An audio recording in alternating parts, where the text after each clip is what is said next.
यह मुख्य रूप से इसलिए था क्योंकि मूल्यांकन लिन कियाओ परिवार में एक उच्च पद पर थे, इसलिए नौकर मामले में देरी होने से डरते थे।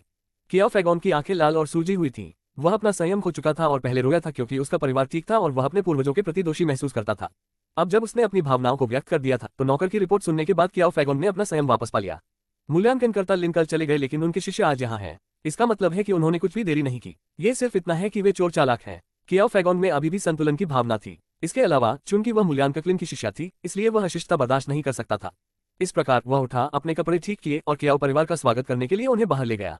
कियाओ मनो के बाहर शांग एर, जो एक परी की तरह दिख रही थी, दरवाजे पर इंतजार कर रही थी जबकि गोल्डी धूप सेक रही थी। शांग एर के पीछे कॉफिन मैन और ओल्ड टर्टल थे, जो दोनों अपनी पीठ पर एक ताबूत ले जा रहे थे। पहले तो उन्हें लगा कि शांग एर सुंदर है, लेकिन जब उसने बूढ़े कछुए को बचाया तो उन्हें लगा कि उसके पास बुद्ध का दिल है। लेकिन यहाँ आने के बाद वे उससे डरने लगे। बाकी सब बातों को अलग रखते हुए, अगर शांग एर को हमला करने के लिए ऑब्जेक्ट मैनिपुलेशन का इस्तेमाल करना था तो कॉफिन मैन और ओल्ड टर्टल ने इसका सावधानीपूर्वक अभ्यास किया था। वे उसके सामने बिल्कुल भी नहीं टिक सकते थे। यदि मूल्यांकनकर्ता लिन का शिष्य इतना शक्तिशाली है तो मूल्यांकनकर्ता लिन कितना शक्तिशाली है? क्यूरेटर अप्रेजर लिन का गुरु है, क्या यह उसे अमर नहीं बनाता? बूढ़ा कछुआ कॉफिन मैन से पूछने से खुद को रोक नहीं सका। कॉफिन मैन ने अपना सिर हिलाया। मुझसे मत पूछो, मैं भी नहीं जानता। हालांकि उन दोनों ने अपना मन बना लिया था। अब जब उनके पास मदद करने का मौका था तो उन्हें ये करना ही था। मूल्यांकनकर्ता लिन जब वापस लौटेगा तो निश्चित रूप से बहुत खुश होगा। ये बात बूढ़े कछुए के लिए खास तौर पर सच थी। परी शानदार उसकी रक्षक थी, इसलिए अगर वह उससे अपनी जान जोखिम में डालने के लिए कहती तो भी वह नाराज नहीं होता। कुछ ही देर बाद कियाओ परिवार से कोई बाहर आया। वह कियाओ फैगॉन था। कियाओ परिवार शांग एर को पहली बार देखकर दंग रह गया। कुछ लोग अचंभित थे, कुछ की आंखें चमक रही थीं और कुछ चकित थे। ज्यादातर चकित लोग कियाओ परिवार की युवा पीढ़ी के थे। उदाहरण के लिए कियाओ जिन की आंखें खुली हुई थीं। कियाओ फैगॉन आखिरकार एक बूढ़ा आदमी था। उसने अभी अभी एक भावनात्मक रोलर कोस्टर का अनुभव किया था, इसलिए वह जल्दी से उसमें से बाहर आया और शांग एर को सलाम किया। मैं कियाओ फैगॉन हूँ, क्या आप मूल्यांकनकर्ता लिन की शिष्या हैं? युवा महिला शांग एर बहुत ही शालीन थी, इसलिए उसने सिर झुकाया। मास्टर लिन की शिष्या लिन शांग एर, नमस्कार भगवान कियाओ। ऐसा कहकर उन्होंने लिन जिन की व्यवस्था के बारे में बताया। मास्टर लिन ने मुझे एक पत्र भेजा है जिसमें मुझे तुरंत रीड सिटी आने के लिए कहा गया है।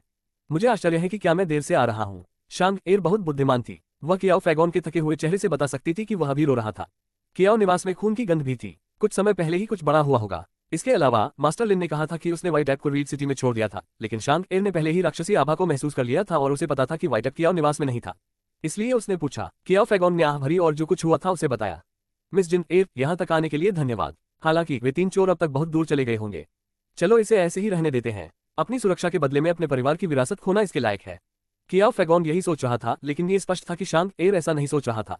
शांग एर को अच्छी तरह पता था कि लिन जिन ने उसे यहाँ क्यों भेजा था।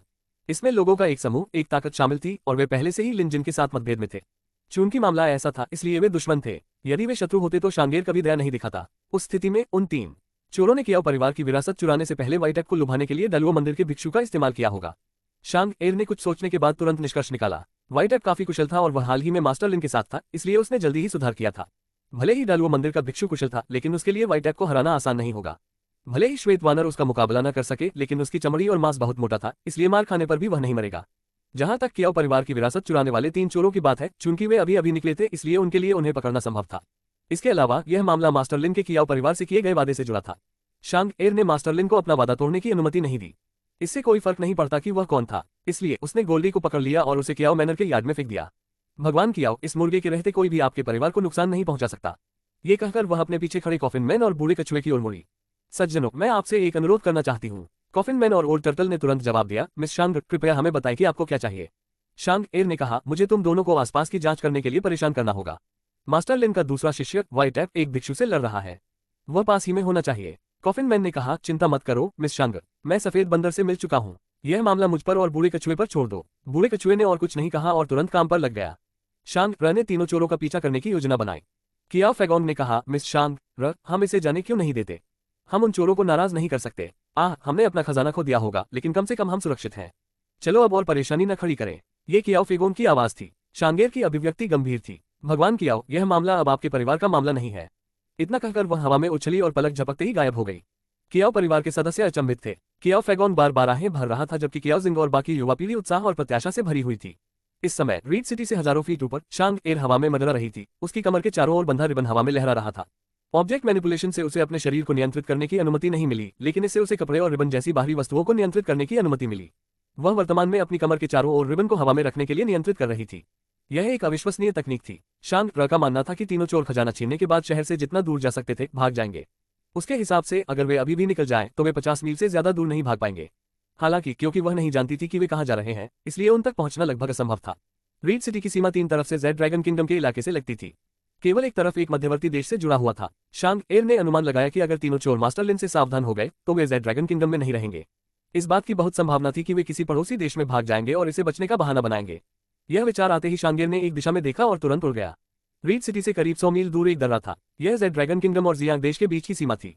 इसे माउंट लॉन्ग पास कहा जाता था। दर्रे से बाहर निकलने के बाद जियांग देश के इलाके में प्रवेश करने के लिए कई दर्जन मील की दूरी तय करनी पड़ती थी। शांग एर को इस बारे में कुछ नहीं पता था। उसने सिर्फ रास्ते में इलाके को देखा था और वह बता सकती थी कि अगर उसे वहां जाना है तो उसे नीचे के दर्रे से गुजरना होगा। वह तुरंत उतर गई। ऑब्जेक्ट मैनिपुलेशन का उपयोग करके 100 मील की उड़ान भरने में उसे बस कुछ ही पल लगे। शांग एर को यकीन था कि अगर तीनों चोर जेड ड्रैगन किंगडम से बचना चाहते हैं तो उन्हें इस दर्रे से गुजरना होगा और वे संभवतः उससे ज्यादा तेज नहीं हो सकते। ऐसी स्थिति में जब तक वह यहाँ इंतजार करती वह तीनों चोरों को रोक सकती थी। कियाओ फैगॉन ने पहले ही उनके रूप रंग का वर्णन कर दिया था। वह उनके चेहरे साफ साफ नहीं देख पा रही थी क्योंकि वे सभी नकाबपोश थे। हालांकि उनके पालतू जानवरों ने पहले भी जानवरों को मारा और खाया था, इसलिए उनके पास खूनी आभा होनी चाहिए। जब तक वह ज्यादा ध्यान देती वे बच नहीं पाते। लॉन्ग माउंटेन पास दोनों देशों के बीच की सीमा थी। ये चारों ओर से लहरदार पहाड़ों से घिरा हुआ था और इलाका खतरनाक था। अगर कोई सीमा पार करना चाहता था तो वह केवल दर्रे से होकर ही जा सकता था। दर्रे की रखवाली 500 सैनिक कर रहे थे और चूंकि यह एक महत्वपूर्ण परिवहन मार्ग था इसलिए यहाँ से कई कारवां आते जाते थे। समय बीतने के साथ ये वास्तव में एक छोटा शहर बन गया। बीच में रेलवे स्टेशन और गेस्ट हाउस भी थे। यहाँ सभी तरह के व्यवसाय, रेस्तरां, टिकट घर और एस्कॉर्ट कंपनियां थीं। हालांकि यह छोटा था लेकिन इसमें सभी जरूरी चीजें थीं। माउंट लॉन्ग पास का शहर चहल पहल से भरा हुआ था। व्यापारी ही मुख्य यातायात थे लेकिन वहां मार्शल दुनिया के लोग भी थे। दाववादी और अन्य साधक भी आम दृश्य थे। इस समय गुवान शहर की एक सराय में कई भिक्षु एक कमरे में ध्यान और मंत्रोच्चार कर रहे थे। उनमें से एक बूढ़ा भिक्षु जिसके लंबे कान, सफेद भौहें और कठोर आंखें थीं, उसके हाथों में 108 बोधि मालाएं थीं। ज्यादातर मालाएं आध्यात्मिक प्रकाश से चमक रही थीं और क्रिस्टल की तरह साफ लग रही थीं। ऐसा लग रहा था कि उनमें कुछ तैर रहा है और जानवरों की दहाड़ें भी स्पष्ट रूप से सुनाई दे रही थी, लेकिन चाहे कोई कितना भी ध्यान से सुने उसे कुछ भी सुनाई नहीं दे रहा था। बूढ़े भिक्षु ने अपनी आंखें खोली और पूछा, क्या ज़ी-यिन वापस आ गया है? एक युवा भिक्षु जल्दी से खड़ा हुआ और झुककर बोला, प्रथम भिक्षु वरिष्ठ भाई ज़ी-यिन अभी तक वापस नहीं आए हैं। बूढ़े भिक्षु ने भौहें सिकोड़ी। एक छोटे से राक्षस को पकड़ने में बहुत समय लग गया। जब वह वापस आएगा तो मैं चाहता हूं कि वह राक्षस वशीकरण हृदय सूत्र को 50 बार दोहराए। युवा भिक्षु भय से कांप उठा। दानव वशीकरण हृदय सूत्र को एक बार सुनाने में उसे बहुत समय लगा। इसे 50 बार दोहराना यातना का सबसे बुरा रूप होगा। उस समय एक दयालु दिखने वाले भिक्षु ने कहा, श्रीमान, जिन लोगों ने मदद मांगने के लिए रास्ता रोका था और कहा था कि रीड सिटी में बंदर राक्षस उत्पात मचा रहे हैं, वे भी दुष्ट हैं। बूढ़ा भिक्षु अपने बगल में बैठे भिक्षु से बहुत विनम्र था। ज़ी-नियान, मैं जानता हूं कि तुम किस बात को लेकर चिंतित हो, लेकिन मनुष्यों को सिखाया जा सकता है और राक्षसों को दंडित किया जा सकता है। डलुओ मंदिर 1000 साल से अस्तित्व में है और इसने अनगिनत लोगों को बचाया है और अनगिनत राक्षसों का वध किया है। यही कारण है कि दुनिया ने धर्म परिवर्तन किया है और हजारों भिक्षु हमारी पूजा करने आते हैं। दुनिया में कौन सा बौद्ध संप्रदाय डलुओ मंदिर की तुलना कर सकता है? या तो हम गिर गए हैं या हम ठग बन गए हैं। अगर हमारे पास राक्षसों को मारने का दिल नहीं होता तो डलुओ मंदिर अब तक नहीं टिक पाता। ज़ी-नियान नामक भिक्षु मुस्कुराया। आप सही कह रहे हैं सर, लेकिन अगर दुष्ट अपने हथियार नहीं डालते तो क्या वे राक्षसों से अलग नहीं है? क्या भूत प्रेत भगाने वाले हॉल को उन्हें दंड देना चाहिए या नहीं? बूढ़े भिक्षु की अभिव्यक्ति जम गई। ज़ी-नियान, मैं जानता हूं कि आपको बौद्ध धर्म की गहरी समझ है, लेकिन वह तब की बात है और यह अब की बात है। बूढ़े साधु के शब्दों में एक छिपा हुआ अर्थ था। ज़ी-नियान ने बूढ़े भिक्षु के हाथ में प्रार्थना की माला पर नजर डाली और बिना कुछ कहे अपना सिर हिला दिया। इस समय बूढ़े भिक्षु के हाथ में एक बौद्ध माला चमकने लगी। इसके अलावा बौद्ध छड़ी पर लगे धातु के छल्ले कंपन करने लगे और बिनबिनाने जैसी ध्वनि निकालने लगे। वहां राक्षसी ऊर्जा है। बूढ़ा भिक्षु उठा और उसने बौद्ध माला अपने गले में डाल ली। उसने एक हाथ में बौद्ध छड़ी पकड़ी और बाहर की ओर भागा। उसकी गति इतनी तेज थी कि आम लोग केवल उसकी छवि ही देख पा रहे थे। ज़ी-नियान भी तुरंत कमरे से बाहर चला गया। उसके चेहरे पर बेबसी के भाव देखे जा सकते थे। जैसा कि शांग एर ने भविष्यवाणी की थी, कियाओ परिवार से भागे 3 राक्षसी मूल्यांकनकर्ता माउंट लॉन्ग पास से भागने की योजना बना रहे थे। हालांकि वे भीष्म थे, लेकिन उनके पालतू जानवरों पर खून की गंध को छिपाया नहीं जा सका। इसके अलावा वे शुरू से ही गुप्त इरादे रखते थे। जब शांग एर ने उन्हें रोका और उनसे पूछताछ की तो उन्होंने तुरंत अपना परिचय दे दिया। शायद ये सोचकर कि एक कमजोर महिला इतनी साहसी थी कि उनके रास्ते में खड़ी हो गई। उनमें से एक ने शांग एर को पकड़ने की कोशिश की, लेकिन शांग एर ने उसे रोक दिया। वर्तमान में दुर्भाग्यपूर्ण राक्षसी मूल्यांकनकर्ता जमीन पर दर्द से कराह रहा था। उसका एक हाथ उसकी अपनी तलवार से छिद गया था और जमीन पर दबा हुआ था।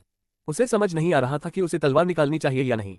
वह चाहता भी तो नहीं निकाल सकता था। तलवार पर जादू किया गया था, इसलिए वह 1000 किलोग्राम जितनी भारी लग रही थी। वह उसे बिल्कुल भी नहीं निकाल सकता था। अन्य 2 राक्षसी मूल्यांकनकर्ता ये दृश्य देखकर भयभीत हो गए। कमजोर दिखने वाले शांग एर को हराना स्पष्ट रूप से कठिन काम था। अपनी सीमा जानते हुए उन दोनों ने अपने साथी को अनदेखा कर दिया जो जमीन पर रो रहा था और भागने के लिए अलग हो गए। उसी समय उनके पालतू जानवर चिल्लाने लगे और खून से लथपथ आंखों से उन पर झपट पड़े। शांगेर ने भौहें सिकोड़ी। उसने पहले ही अपनी दमनकारी शक्ति का इस्तेमाल कर लिया था। तार्किक रूप से कहें तो ज्यादातर पालतू जानवर हिलने की हिम्मत नहीं करते। उसकी दमनकारी शक्ति उसकी अपनी राक्षसी ऊर्जा का इस्तेमाल करके निकाली गई थी। रैंक 1 और रैंक 2 के पालतू जानवर इसका सामना नहीं कर पाएंगे और रैंक 3 के जानवर भी प्रभावित होंगे। हालांकि उसके प्रतिद्वंद्वी के पालतू जानवर पर इसका कोई असर नहीं हुआ। उसने अवश्य ही किसी प्रकार का जादू किया होगा। लिन जिन के अधीन सीखने के बाद शांग एर ने काफी कुछ सीख लिया था। वह इतनी जानकार थी कि उसे पता था कि पालतू जानवर को खून के लिए पागल बनाने के कई तरीके हैं, लेकिन वे सिर्फ 2 पालतू जानवर थे। शांगर की उंगली के एक झटके से 2 व्यापारियों की कमर से लटकी तलवारें बिजली की गति से उड़ गईं और 2 पालतू जानवरों को मार डाला। इस दृश्य को देखकर छोटा सा माउंट लांग पास अराजकता में डूब गया। शांग र ने अपना हाथ ऊपर उठाया और हवा में हाथ पकड़ा। भागने के लिए अलग हुए 2 राक्षसी मूल्यांकनकर्ताओं में से एक को उसने पकड़ लिया। वह आदमी डर के मारे चीखते हुए हवा में उड़ गया। जैसे ही शांग र दूसरे से निपटने वाली थी, एक जोरदार चीख सुनाई दी। राक्षस, तुमने दिनदहाड़े उत्पात मचाने की हिम्मत कैसे की? मेरे थंडर ज़ेन दानव भूत भगाने का गवाह बनो, मनमित्र रहो। इस मंत्र के उच्चारण के बाद एक 9 छल्ले वाला डंडा आकाश से उतरा और शांग अपर बिजली गिराई। शांग एर को तुरंत ही खतरे का आभास हो गया। वह ऑब्जेक्ट मैनिपुलेशन से कर्मचारियों को नियंत्रित नहीं कर सकती थी। अपने हाथ की एक लहर से उसने लगभग 10 मीटर दूर एक चक्की का पत्थर बुलाया और उसे ढाल के रूप में इस्तेमाल किया। बहुत जोरदार धमाका हुआ, बिजली चमकी और भारी चक्की का पत्थर टुकड़ों में बिखर गया। शांग एर ने जल्दी से खुद को बचाया, लेकिन फिर भी उसे बिजली के एक बोल्ट ने मारा। आश्चर्य से चीखते हुए वह जमीन पर गिर पड़ी। तभी बूढ़ा भिक्षु जमीन पर उतरा। उसने डंडा पकड़ा और एक हाथ से मंत्र बनाया। उसकी आंखें तेज थीं, उसकी सफेद भौहें फड़क रही थीं और उसका भिक्षुक वस्त्र फड़फड़ा रहा था। उसकी आभा किसी दिव्य प्राणी की तरह थी। ये डालुओ मंदिर का एक प्रख्यात भिक्षु है। प्रख्यात भिक्षु ने कहा कि वह महिला एक राक्षस है। इसमें कोई आश्चर्य नहीं कि वह दूर से वस्तुओं को नियंत्रित कर सकती है। प्रख्यात साधु सच कह रहे होंगे। गुरुदेव, कृपया इस राक्षस को भगा दीजिए। उनके आसपास के व्यापारी बोलने लगे। वे पहले तो सचमुच चौंक गए थे, लेकिन उन्होंने यह नहीं देखा कि उनमें से कोई भी घायल नहीं हुआ था। शांग र ने अपने दांत पीस लिए और उठ खड़ी हुई। बिजली का वह बोल्ट इतना शक्तिशाली था कि उसका आधा शरीर सुन्न हो गया था। उसने राक्षसी मूल्यांकनकर्ता को देखा जो बहुत दूर भाग गया था और उसे रोकना चाहती थी। राक्षस, दूसरों को चोट पहुंचाने की तुम्हारी हिम्मत कैसे हुई? मेरे बुद्ध की चमक, वज्र और मुहर को देखो। बूढ़े भिक्षु ने उपहास करते हुए अपनी हथेली से प्रहार किया। उसकी हथेली से बिजली चमकी, जिससे हवा का तेज झोंका आया। असहाय शांग एर के पास इस हमले से निपटने के अलावा कोई विकल्प नहीं था। इस वजह से राक्षसी मूल्यांकनकर्ता पहले ही शहर से भाग चुका था और कहीं दिखाई नहीं दे रहा था। हालांकि शांग र का स्वभाव अच्छा था और वह दूसरों के साथ अच्छा व्यवहार करती थी, लेकिन इसका मतलब यह नहीं था कि वह गुस्सैल नहीं थी। इस बूढ़े साधु ने आते ही उस पर हमला कर दिया और उसे घायल भी कर दिया। इससे भी महत्वपूर्ण बात यह है कि उसने एक राक्षसी मूल्यांकनकर्ता को भागने दिया। शांग र को गुस्सा क्यों नहीं आता? शांग एर ने उंगली उठाई और इशारा किया। उनके आसपास के 10 से ज्यादा पेड़ उखड़ गए और बूढ़े भिक्षु पर फेंके गए। भिक्षु चौंक गया और दहाड़ते हुए बोला, अकलानाथ रक्षक, नीला शेर, पहाड़ी बंदर, टूट जाओ। बूढ़े भिक्षु ने अपने गले से बुद्ध की माला उतारी। 2 मालाएं तुरंत अलग हो गईं और एक विशालकाय शेर और एक काले बंदर में बदल गईं जो लगभग 50 से 60 फीट लंबा था। काले बंदर ने अपनी मुठ्ठियां घुमाई, जिससे उसकी ओर बढ़ रहे पेड़ टूट गए। दूसरी ओर शेर दहाड़ता हुआ शांग र पर झपटा। ये दृश्य देखकर आसपास के लोग जो मूल रूप से ये तमाशा देख रहे थे, वे भी डरकर भाग गए। आखिर ये दृश्य ऐसा नहीं था जिसे आम लोग झेल सके। यहाँ तक कि जो लोग बहादुर थे, वे भी वहां और अधिक देर तक रुकने की हिम्मत नहीं जुटा पाए। अगर वे गलती से गोलीबारी में फंस गए तो उनकी जान को खतरा हो सकता था। इसलिए भीड़ एक पल में तितर बितर हो गई। हालांकि दर्रे की रखवाली कर रहे सैनिकों के पास भागने का कोई रास्ता नहीं था। 500 सैनिक पहले ही पास में जमा हो चुके थे और दर्रे की रखवाली कर रहा अधिकारी अभी भी सदमे में था। उसने तुरंत एक संदेशवाहक पक्षी को रीड सिटी के सिटी लॉर्ड के महल में भेजा, जबकि वह ये देखने के लिए इंतजार कर रहा था कि आगे क्या होगा। शांग एर इस समय जंगली शेर से युद्ध कर रहा था। जंगली शेर कम से कम तीसरे स्तर पर था, जो चौथे स्तर के करीब था। यद्यपि यह शक्तिशाली था, फिर भी शांग एर का मुकाबला नहीं कर सका। कुछ ही देर बाद शांग एर ने अपने आसपास बिखरी दर्जनों तलवारें और कृपानें निकाली। उसने उन्हें सभी दिशाओं से नियंत्रित किया और शेर जानवर पर वार किया। हालांकि जब तलवारें और कृपान उसके शरीर में घुसी तो खून नहीं निकला।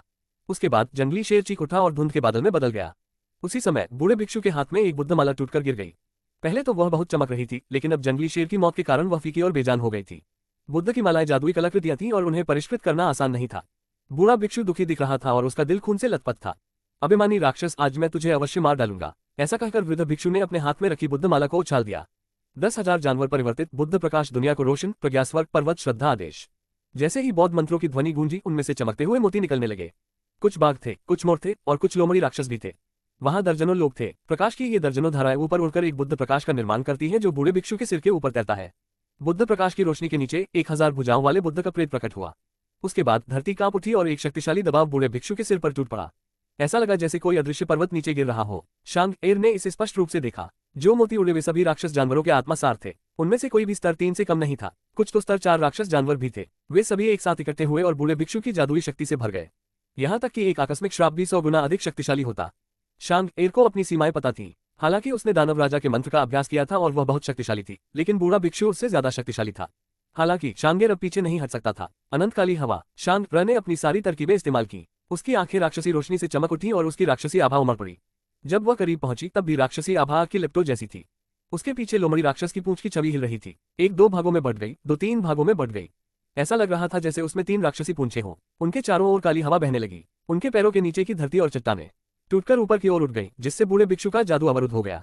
अगले ही पल दोनों टकरा गए। गड़गड़ाहट, पूरा माउंट लॉन पास सीधे ढह गया और 100 फीट के भीतर का इलाका भी ढह गया। सौभाग्य से शहर के व्यापारी और राहगीर सभी बच गए, अन्यथा बहुत सारे लोग हताहत हो सकते थे। हालांकि कुछ ऐसे भी दुर्भाग्यशाली लोग थे, जैसे कि 2 राक्षसी मूल्यांकनकर्ता, जिन्हें पहले शांत रन ने पकड़ लिया था। चूंकि वे बच नहीं सकते थे, इसलिए उन्हें मिट्टी के नीचे दफना दिया गया।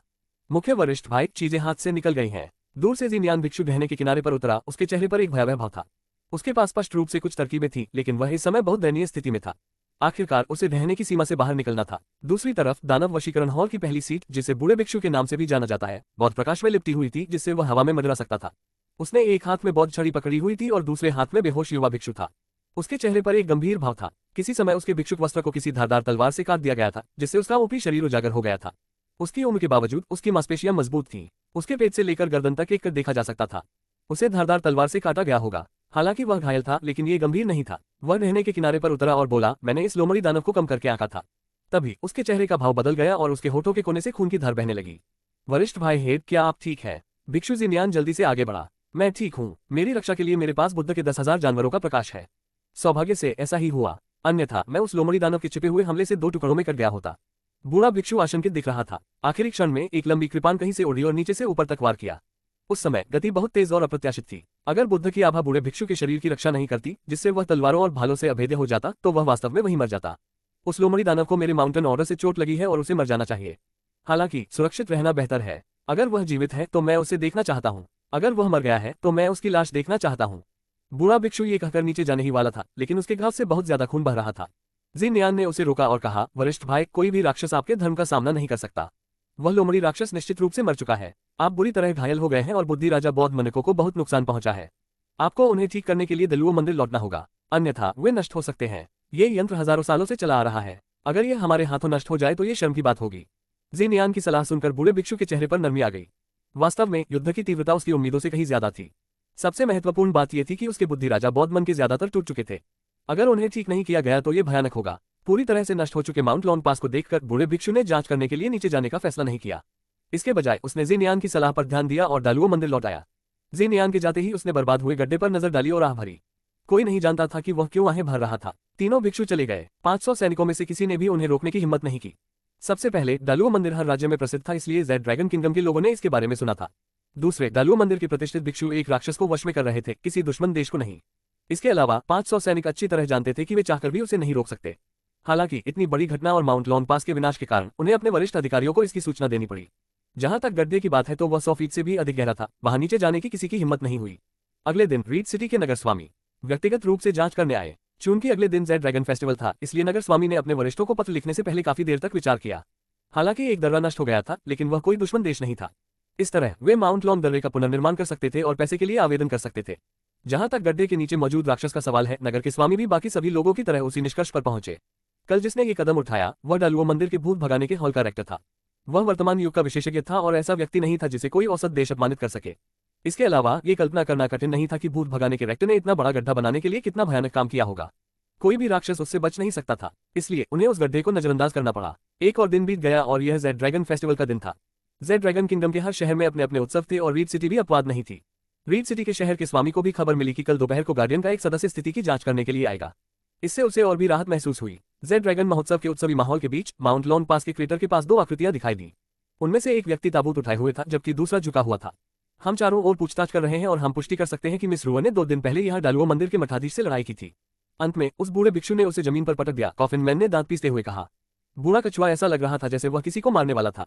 मैं कसम खाता हूं कि भले ही मुझे अपना बाकी जीवन बिताना पड़े, मैं मिस रुआ का बदला लेने के लिए उस बूढ़े गंजे गधे को मार डालूंगा। ऐसा कहा जा रहा है कि कॉफिन मैन और ओल्ड टर्टल दोनों जानते थे कि दालुओ मंदिर के भिक्षुओं के साथ खिलवाड़ नहीं किया जा सकता।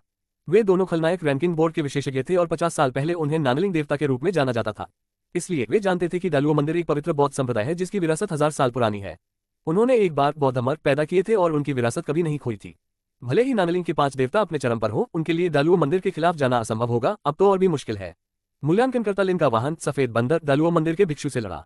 हमने 500 मील तक उसका पीछा किया, लेकिन हमें सिर्फ एक ढहा हुआ पहाड़ और टूटी हुई नदी दिखाई दी। हमें सफेद बंदर या भिक्षु नहीं दिखे। बाद में हम उसका कोई सुराग भी नहीं ढूंढ पाए। मुझे डर है कि वह मर चुका है। कॉफिन मैन ने अपनी मुट्ठियों से जमीन पर जोर से प्रहार किया, जिससे जमीन पर मौजूद चट्टानें टूट गईं। वर्तमान स्थिति को देखते हुए हमें जल्द से जल्द मूल्यांकनकर्ता लिन को सूचित करना होगा। हम दोनों को एक साथ मेपल सिटी लौट जाना चाहिए। शायद वह पहले ही लौट आया हो। चाहे वह सफेद बंदर को ढूंढना हो या उस बूढ़े गंजे गधे से बदला लेना हो, केवल मूल्यांकनकर्ता लिन ही यह कर सकता है। अगर वह नहीं कर सकता तो क्यूरेटर अभी भी है। डालुओ मंदिर, आप लोगों के पास 1000 साल पुरानी विरासत है, लेकिन आपको पता नहीं है कि आपने इस बार कितनी परेशानी खड़ी कर दी है। तुरंत कॉफिन मैन और ओल्ड टर्टल जितनी जल्दी हो सके मेपल सिटी लौट आए। चूंकि उनके पास उड़ने वाले वाहन नहीं थे और वे केवल अपने पैरों पर निर्भर थे, इसलिए स्वाभाविक रूप से उन्हें कुछ समय लगा। हालांकि वे रात भर यात्रा करते रहे, फिर भी वे अगली सुबह जल्दी मेपल सिटी पहुंच गए। संयोग से कॉफिन मैन और ओल्ड टर्टल के लौटने के कुछ समय बाद लिनजिन अपने ईगल जानवर पर सवार होकर मेपल सिटी पहुंच गए। स्वाभाविक रूप से वे एक दूसरे से टकरा गए। जब लिनजिन ने कॉफिन मैन और ओल्ड टर्टल को देखा तो उसे एहसास हुआ। वह इतना व्यस्त था कि वह ओल्ड कॉफिन के बारे में भूल गया। दरअसल उसने ही मैडम घोस्ट चाइल्ड से ओल्ड कॉफिन को ज़ोबी कुथुलू को वापस लाने के लिए कहने को कहा था। लिनजिन ओल्ड कॉफिन के बगल वाले व्यक्ति को नहीं जानता था, लेकिन वह उसका पुराना दोस्त लग रहा था। अगले ही पल कॉफिन मैन और बूढ़ा कछुआ दोनों जमीन पर घुटनों के बल बैठ गए। मूल्यांकन लिन, हम बेकार थे। कुछ क्षण बाद मेपल सिटी के ऊपर आसमान से चील की चीख सुनाई दी। लिनजिन भावशून्य बने रहे और अपने चील जानवर पर सवार होकर रीड सिटी की ओर बढ़ गए। अपनी चिंता के कारण लिनजिन ने बाज को प्रेरित करने के लिए एक जादू किया। बाज का आकार दोगुना हो गया और उसकी उड़ान की गति भी तेजी से बढ़ गई। ऐसे समय में लिनजिन को इसकी कोई परवाह नहीं थी। कॉफिन मैन और ओल्ड टर्टल ने लिनजिन को वह सब कुछ बताया जो वे जानते थे। लिनजिन को केवल इतना पता था कि डालुओ मंदिर के भिक्षु के साथ लड़ाई के बाद व्हाइट एप का ठिकाना अज्ञात था। शांग एयर को डालुओ मंदिर के रेक्टे के साथ लड़ाई में पराजित किया गया था और उसे माउंट लॉन पास में दफनाया गया था। कोई केवल कल्पना ही कर सकता है कि यह समाचार सुनकर लिनजिन को कैसा महसूस हुआ होगा। लिनजिन का स्वभाव अच्छा था, लेकिन कोई व्यक्ति जितना अधिक मिलनसार होता था, उतना ही अधिक वह अपनी दुखती रग पर हाथ डालने के बाद भी उसे जाने नहीं देता था। डालुओ मंदिर, अगर शांग एयर और व्हाइट एप को कुछ भी हुआ तो मैं, लिनजिन, तुम में से हर एक को खत्म कर दूंगा। लिनजिन पहले कभी इतना क्रोधित नहीं हुआ था। वह यान किंगशी से निपटने के समय से भी ज्यादा क्रोधित था। यान किंगशी ने आखिरकार लिनजिन के किसी भी करीबी को नुकसान नहीं पहुंचाया, लेकिन इस बार शांग एयर और व्हाइट एप को लिनजिन ने अपना शिष्य मान लिया। मंत्र से प्रेरित होकर चील जानवर बिजली की तरह तेज गति से आगे बढ़ने लगा। आधे घंटे से भी कम समय में लिनजिन रीड सिटी के इलाके में पहुंच गया। लिनजिन को किसी और चीज की परवाह नहीं थी। उसने चील को कियाओ मनो पर उतारा और हवेली में छलांग लगा दी। लिनजिन को कियाओ परिवार से कुछ बातें पूछनी थी। आवाज सुनकर कियाओ फैगॉन बाहर आया। पहले तो वह लिनजिन को देखकर दंग रह गया, फिर वह जल्दी से उसका अभिवादन करने के लिए आगे बढ़ा। उसी समय गोल्डी यार्ड से उछल कर आया। लिनजिन को देखकर गोल्डी मुस्कुराया और लिनजिन की बाहों में कूद पड़ा। मूल्यांकन लिन, आप अंततः यहाँ हैं। पिछले 2 दिनों से कियाओ फैगॉन बेचैन था। उसने लॉन्ग माउंटेन पास पर जो कुछ हुआ था उसके बारे में सुना था और लोगों को घटनास्थल पर देखने के लिए भी भेजा था। ऐसा कहा जाता था कि पूरा लॉन्ग माउंटेन पास रातों रात नष्ट हो गया था। जो गड्ढा बना था वह 10 फीट गहरा था और किनारे 1000 फीट से ज्यादा गहरे थे। ये पूरी तरह से मनुष्यों की समझ से परे था, इसलिए ये कहना अतिशयोक्ति नहीं होगी कि कियाओ परिवार भय से कांप रहा था। लिनजिन को पता था कि कियाओ परिवार को इसके लिए दोषी नहीं ठहराया जा सकता, इसलिए उसने पूछा कि उस दिन क्या हुआ था।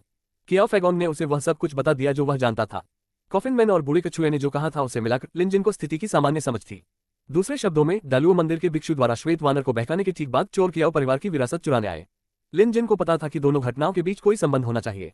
हालांकि लिनजिन को विवरण नहीं पता था और वह अनुमान नहीं लगाना चाहता था। उसने कियाओ फैगॉन की ओर देखा और कहा, कियाओ परिवार के मुखिया चुन की खजाना ले लिया गया है, इसलिए कियाओ परिवार सुरक्षित रहेगा। ये सच था, ये सही है। अगर मुझे पता होता कि ऐसा होगा तो मैं ये सामान उन चोरों को दे देता। इस वजह से बहुत से लोग मारे गए हैं। ये वास्तव में एक पाप है, लेकिन यह अच्छा है कि हम बदले में शांति पा सकते हैं। मैं बस उम्मीद करता हूं कि भविष्य में परेशानी कम होगी। इस बार कियाओ फैगॉन वास्तव में अपने होश खो बैठा था। लिनजिन ने सिर हिलाया। उसने कियाओ फैगॉन को नहीं बताया कि वह क्या करने की योजना बना रहा था, क्योंकि वह उस आदमी को डराना नहीं चाहता था। अब ऐसा लग रहा था कि डालुओ मंदिर और राक्षसी मूल्यांकनकर्ताओं के बीच एक स्पष्ट संबंध था। अन्यथा वे राक्षसी मूल्यांकनकर्ताओं की मदद क्यों करेंगे? चाहे कुछ भी हो जाए, चूंकि डालुओ मंदिर ने व्हाइट एप और शांग एयर पर हाथ डालने की हिम्मत की है, लिनजिन इस मामले को शांत नहीं होने देंगे। भले ही उन्हें तूफान खड़ा करना पड़े, भले ही उन्हें खून खराबा करना पड़े, लिनजिन न्याय की मांग करेंगे। प्रभु कियाओ, मुझे अभी भी कुछ महत्वपूर्ण काम निपटाने हैं, इसलिए मैं अब आपको परेशान नहीं करूंगा। ऐसा कहकर लिनजिन ने बादलों की सीढ़ियों पर छलांग लगाई और चील जानवर की पीठ पर उतरा। एक जोरदार चीख के साथ चील माउंट लॉन पास की ओर उड़ गई। हवा जोर से चल रही थी। लिनजिन के सख्त चेहरे के नीचे गोल्डी को हत्या के इरादे के निशान दिख रहे थे। अपने हमेशा की तरह बेपरवाह व्यक्तित्व के बावजूद अब वह आश्चर्यजनक रूप से अच्छा व्यवहार कर रहा था। ईगल जानवर को रीड सिटी से माउंट लॉन पास तक यात्रा करने में केवल एक पल लगा। वास्तव में आसमान से नीचे देखने पर दूरी पर पर्वत श्रृंखला में भयावह गड्ढा देखा जा सकता था। ये दृश्य देखकर लिनजिन का दिल जोर से धड़क उठा। ऐसी भयानक विनाशकारी शक्ति बनाने के लिए ये किस तरह की तकनीक और अलौकिक शक्ति थी? पर्वत श्रृंखला को भेदने और भूमि की सतह को नष्ट करने में सक्षम होने से कोई कल्पना कर सकता है कि उस समय युद्ध कितना भयानक रहा होगा। लिनजिन हवा में उछला और गड्ढे के किनारे पर उतरा। उसी समय गड्ढे के पास लोगों का एक समूह खड़ा था। उनकी सुरक्षा में सैनिक तैनात थे और उनमें से ज्यादातर सरकारी पोशाक पहने हुए अधिकारी थे। उनमें से एक का व्यक्तित्व बहुत प्रभावशाली था और उसके अंदर अहंकार की भावना थी। लिनजिन के उतरने से पहले ही उन्होंने देखा कि चील जानवर उनकी ओर उड़ रहा है। चाहे वह ज़ेड ड्रैगन किंगडम हो या कोई और देश, चील को महंगी वस्तु माना जाता था जिसे केवल कुलीन लोग ही रख सकते थे। इसलिए समूह देखने के लिए रुक गया। जब उन्होंने एक युवक को चील जानवर से उतरते देखा तो वे थोड़े निराश हुए। सिटी लॉर्ड वान, क्या वह व्यक्ति रीड सिटी से है? अत्यंत प्रभावशाली आभा वाले मध्यम आयु वर्ग के व्यक्ति ने भौहें सिकुड़ते हुए पूछा। जिस व्यक्ति को सिटी लॉर्ड वान कहा जाता था वह रीड सिटी का सिटी लॉर्ड वान युवानिकियाव था। वह जिस व्यक्ति के साथ था वह चेन रुयुआन था, जो जेड ड्रैगन किंगडम की आयरन फेदर आर्मी का सहायक था और राष्ट्र का संरक्षक भी था। इस व्यक्ति का रुतबा बहुत ऊंचा था और उसकी पृष्ठभूमि भी असाधारण थी। यहाँ तक कि रीड सिटी के नगरपाल वांग युवानकियाओ को भी उसके साथ सम्मान से पेश आना पड़ता था। वांग युवानकियाओ ने एक नजर डाली और अपना सिर हिलाया। एडजंक्ट चेन, मैंने उस व्यक्ति को पहले कभी नहीं देखा। वह शायद रीड सिटी से नहीं है। ओह, चेन रुयुआन ने सिर हिलाया और आगे कुछ नहीं पूछा। हालांकि वह बता सकता था कि सहायक नाराज था। उसने शायद सोचा कि वह व्यक्ति बहुत असभ्य व्यवहार कर रहा था। यदि वह एक साधारण नागरिक होता तो वह इतनी जल्दबाजी में काम करके किसी अधिकारी को अपमानित करता। लेकिन अगर वह कोई विशेष दर्जा वाला व्यक्ति था तो इसका मतलब था कि वह चेन रुयुआन के बारे में ज्यादा नहीं सोचता था। अगर वह उसका अभिवादन नहीं करता तो यह अक्षम्य होगा। वांग युवानकियाओ को यह बात पता चल गई थी, इसलिए उसने अपने अधीनस्थों को सूचित करने के लिए पीछे मुड़ा। जल्द ही सिटी लॉर्ड मैनर का प्रबंधक वहां आ गया। क्या मैं जान सकता हूं कि आप कौन हैं? यह एक महत्वपूर्ण सैन्य स्थान है। यदि आप नागरिक हैं तो कृपया तुरंत चले जाएं। यदि आप अधिकारी हैं तो कृपया अपनी पहचान बताएं, स्टीवर्ड ने कहा। लिन जिन उसका मनोरंजन करने के मूड में नहीं था। सिटी लॉर्ड मैनर के प्रबंधक की तो बात ही छोड़िए, यदि यह कियान भी यहाँ होता तो उसके पास उसका स्वागत करने का समय नहीं होता, क्योंकि लिन जिन को नीचे राक्षसी ऊर्जा का हल्का सा निशान महसूस हुआ। यह एक बहुत बड़ी खोज थी। एक झटके में लिन जिन किनारे से नीचे कूद गया। तुम नहीं कर सकते। चौंक कर प्रबंधक ने तुरंत अपने पालतू जानवर को नियंत्रित किया ताकि लिन जिन को रोका जा सके। हालांकि उसे जल्द ही एहसास हो गया कि चाहे वह कुछ भी करे, उसका पालतू जानवर हिलेगा नहीं, मानो वह अपनी जगह पर जम गया हो। पलक झपकते ही लिन जिन गहरे गड्ढे में कूद गया। कुछ छलांग लगाने के बाद वह गायब हो गया। लॉर्ड सिटी लॉर्ड, वह व्यक्ति, मैंने उसे देखा। शहर के राजा वांग और भी अधिक चौकस थे। जब लिन जिन नीचे कूदे तो उन्होंने अपनी आस्तीन पर जानवर का पैटर्न स्पष्ट रूप से देखा, और ये 3 छल्लों वाली आस्तीन थी। शहर के राजा वांग का दिल धड़क उठा जब उन्होंने देखा कि यह 3 छल्ले वाली आस्तीन थी। एक शहर का स्वामी होने के नाते वह ये कैसे नहीं जान सकता था कि 3 छल्ले वाली आस्तीन क्या दर्शाती है। उनके अधिकार क्षेत्र के अंतर्गत रीड सिटी में एक पशु मूल्यांकनकर्ता शाखा थी, लेकिन वहां कोई रैंक 3 पशु मूल्यांकनकर्ता नहीं था। यह मजाकिया है। चेन रुयुआन क्रोधित हो गया। अगर दूसरा पक्ष उसका अनादर करता और उसकी उपेक्षा करता तो ये ठीक था। चेन रुयुआन का आत्मसम्मान बहुत ऊंचा था, इसलिए भले ही वह दुखी हो, लेकिन वह दूसरे पक्ष के खिलाफ कुछ नहीं कहता और न ही वह मौके पर उसके लिए चीजें मुश्किल बनाता। लेकिन वह व्यक्ति अचानक नीचे कूद गया, इसलिए यह संभव नहीं था। वह जनरल के आदेशों के तहत यहाँ की स्थिति का पूरा प्रभारी था। हालांकि उसे यकीन था कि दालुओ मंदिर के भिक्षु द्वारा मारा गया राक्षस मर चुका था, फिर भी दुर्घटनाएं होती थीं। वह मूल रूप से जनशक्ति इकट्ठा करने के आदेश के तहत यहाँ आया था और विशाल गड्ढे को भरने की योजना बना रहा था, लेकिन अंत में उसका सामना एक उग्र व्यक्ति से हुआ जो इसमें कूद गया। हालांकि चेन रुयुआन को इस बात की परवाह नहीं थी कि दूसरा पक्ष जीवित रहेगा या मर जाएगा, लेकिन समस्या ये थी कि अगर बात बाहर आ गई तो क्या इसका मतलब यह नहीं होगा कि स्थिति पर उसका कोई नियंत्रण नहीं है। उसका वरिष्ठ अधिकारी उसके बारे में क्या सोचेगा। चेन रुयुआन भी नीचे कूद पड़ा। उसका इरादा दूसरे पक्ष को बाहर खींचना था। बेशर्म बदमाश, मैं तुम्हें बाद में सबक सिखाऊंगा। चेन रुयुआन भी राष्ट्र का संरक्षक था और जेड ड्रैगन किंगडम में उन कुछ लोगों में से एक था जिनके पास रैंक 4 का पालतू जानवर था। बेशक उसे अपनी क्षमताओं पर पूरा भरोसा भी था। 10 फीट गहराई पर चेन रुयुआन को उतरने के लिए केवल कुछ बल की आवश्यकता थी। नीचे की चट्टानें मुड़ी हुई थी और मिट्टी बिखरी हुई थी। हालांकि वहां कई बड़ी दरारें भी थीं जो नीचे तक फैली हुई थीं। कोई नहीं जानता था कि नीचे क्या है। हालांकि इससे यह और भी स्पष्ट हो गया कि जो बच्चा अचानक गायब हो गया था वह किसी दरार में छिप गया होगा। दरार लगभग 4 से 5 फुट चौड़ी थी, इसलिए किसी व्यक्ति के लिए नीचे उतरना कोई समस्या नहीं होगी। चेन रुयुआन उस जगह पर गया जहां बच्चा गायब हो गया था। निश्चित रूप से वहां नीचे की ओर जाने वाली एक दरार थी। गाली देते हुए चेन रुयुआन भी नीचे कूद गया। यदि वह उस व्यक्ति को बाहर खींचना चाहता था तो उसे नीचे जाना पड़ा। हालांकि जब वह नीचे गया तो उसने पाया कि नीचे एक और दुनिया थी। वास्तव में वहां एक बहुत बड़ा छेद था और ऐसा लग रहा था कि यह प्राकृतिक रूप से बना था। इस जगह के दहने के बाद इसे उजागर होना चाहिए था। शीर्ष पर एक बहुत बड़ी चट्टान थी और केवल कुछ दरारों का उपयोग करके ही प्रवेश किया जा सकता था। हालांकि छेद घुमावदार नहीं था। उसके नीचे कई फीट चौड़ी जगह थी। फिलहाल जो बच्चा नीचे कूदा था वह अपने हाथों में कुछ लेकर खड़ा था। चेन रुयुआन क्रोधित हो गया। बदबूदार बच्चे, यह एक महत्वपूर्ण जगह है। मैं तुम्हें यहाँ कैसे खिलवाड़ करने की अनुमति दे सकता हूँ? जल्दी करो और भाग जाओ। उसी समय उसने अपना पंजा बाहर निकाला। वह बीस्ट व्हिप का प्रयोग कर रहा था। चेन रुयुआन के शरीर पर एक जानवर की आकृति दिखाई दी। यह उसका पालतू जानवर था जो बीस्ट मास्टर सेकंड स्क्रॉल की शक्ति से उसके शरीर के अंदर बंद था। इसके साथ चेन रुयुआन की ताकत एक औसत व्यक्ति की तुलना में 10 गुना अधिक थी। लेकिन इस बार इसे एक अदृश्य शक्ति ने गिरा दिया। चेन रुयुआन ने खुद को स्थिर करने से पहले कुछ कदम पीछे हटे। उसी समय उसका हृदय सदमे से भर गया। बेटा, तुम वास्तव में कौन हो? चेन रुयुआन ने अपनी हिफाजत कम करने की हिम्मत नहीं की। सामान्य परिस्थितियों में बीस्ट मास्टर सेकंड स्क्रॉल ही काफी होता, लेकिन इस तरह की स्थिति में उसके पास अपने पालतू जानवर को बुलाने के अलावा कोई विकल्प नहीं था। स्वर्ण कवचधारी भालू, बाहर आओ। चेन रुयुआन ने बिना कोई दूसरा शब्द कहे हाथ की मुहर बना ली। उसके शरीर पर जानवर की छाया तुरंत प्रकट हो गई और एक विशाल सुनहरे कवच वाला भालू प्रकट हुआ। हालांकि जैसे ही जानवर का आधा शरीर सामने आया, लिन जिन ने धीरे से हाथ बढ़ाया और हवा के खिलाफ दबाया। वापस जाओ। चेन रुयुआन के अनौपचारिक शब्दों और दूर से पड़ रहे दबाव के कारण एक अदृश्य शक्ति ने क्रूर स्वर्ण कवचधारी भालू को चेन रुयुआन के शरीर में वापस धकेल दिया। बीस्ट मास्टर द्वितीय स्क्रॉल जो अपनी सील से बाहर निकलने वाला था, उसे एक बार फिर से स्थिर और मजबूत कर दिया गया। चेन रुयुआन पूरी तरह से अचंभित था। उसकी आंखें अविश्वास से चौड़ी हो गई क्योंकि वह अपने सामने के दृश्य को देख रहा था। वह हकलाते हुए बोला, तुम, यह मैं। कुछ शब्द बोलने के बाद वह पूरा वाक्य भी नहीं बोल पाया। इसके लिए उसे दोषी नहीं ठहराया जा सकता। चेन रुयुआन के लिए यह पहली बार था जब उसने ऐसी स्थिति का सामना किया। ये सोचना कि कोई वास्तव में उसके पालतू जानवर को, जो अपनी सील तोड़ने वाला था, वापस अंदर ला सकता है। उसे किससे तर्क करना चाहिए था? इससे पहले उसे ऐसी स्थिति का कभी सामना नहीं करना पड़ा था। चेन रुयुआन को समझ में नहीं आ रहा था कि क्या करे और उसका दिल डर से भर गया। तभी लिन जिन ने आखिरकार बोल दिया, नमस्कार सर। स्थिति की गंभीरता के कारण लिन जिन ने आपको बताए बिना ही नीचे छलांग लगा दी। ये वास्तव में थोड़ी जल्दबाजी थी। सर, अगर आप पूछ रहे हैं कि मैं कौन हूं, तो मुझे अपना परिचय देने की अनुमति दें। मेरा नाम लिन जिन है। मैं मेपल सिटी के बीस्ट अप्रेजल एसोसिएशन का प्रमुख हूं। लिन जिन। जब चेन रुयुआन ने ये नाम सुना तो वह तुरंत दंग रह गया।